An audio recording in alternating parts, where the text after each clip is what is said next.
আসসালামু আলাইকুম। ওয়ালাইকুম আসসালাম। কি অবস্থা, ভালো আছেন? এই তো আলহামদুলিল্লাহ ভালো আছি। তো আপনার যে এই যে বড়ইয়ের বাগান, জি। এখানে কতটুকু জমি আছে? এখানে আছে 2 বিঘার মতো। 2 বিঘার মতো, তাই? ঠিক আছে। টোটাল কতগুলা বড়ইয়ের বাগান আছে? টোটাল আমাদের এলাকার বড় বাগান। না না না, আপনার এখানে যে কতগুলা গাছ আছে? এখানে মোটামুটি 100 তো 200 মতো গাছ। আচ্ছা আচ্ছা।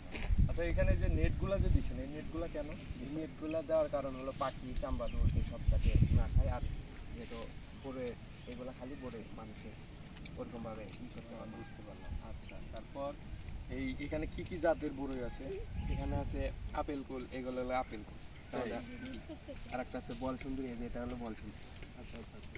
এটা কি বলে হচ্ছে? বল বল সুন্দরী। হ্যাঁ। আনুমানিক কতদিন সময় লাগবে বড়ইগুলা পাকতে? এগুলা পাকতে মনে করেন যে আর 15-20 দিন লাগবে, এগুলা যেহেতু একটু কাঁচা। ও আচ্ছা, এইগুলা কি আপনারা তুলে কোথায় বিক্রি করবেন বা কিভাবে কি? এগুলা তুলে বিক্রি করবো হাটে বাজারে। ও আচ্ছা আচ্ছা। আনুমানিক কত টাকা সেল করতে পারবেন?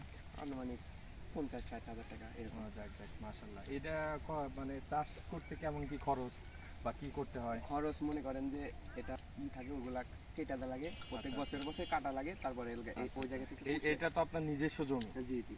নিজস্ব, আর বাগান হচ্ছে নিজস্ব, না? এটা কতদিন সময় লাগছে আপনার মানে ইয়া করতে? প্রত্যেক বছরে বছরে মনে করেন যে এই বছর শীতের ভিতরে আসলো, ফের আগামী বছর শীতের ভিতরে আসলো, এক এরকম বছর জি। পর পর, না? আমি আসলে দেখতে পাচ্ছি যে আপনার এখানে অনেকগুলা বড়ই গাছ, অনেকগুলা। জি। ঠিক আছে। আচ্ছা, এই এলাকার পোলাপান কি মানে খাই টাই বা চুরি টুরি করে? হালকা এমন পাতলা কিছু? তো সব এলাকায় তো খাই, আমাদের খায়, এলাকায় খায়। হালকা পাতলা কিছু খাই। আচ্ছা, আচ্ছা। আমি আসার সময় দেখলাম বেশ কয়েকটা বাগান। তো আসলে এখানকার মানুষ এগুলা দেখে দেখে অভ্যস্ত বা খেয়ে খেয়ে অভ্যস্ত, যার কারণে আর ওই রকম চাহিদা কারণ নাই, এই জন্য কেউ আর খায় না। ঠিক আছে। তো ঠিক আছে, ভালো লাগলো আপনার সাথে সাক্ষাৎ করে। Thank you so much. আমি Welcome. আর কিছুদিন পরে আবার আসবো আপনার বড়ই খাইতে।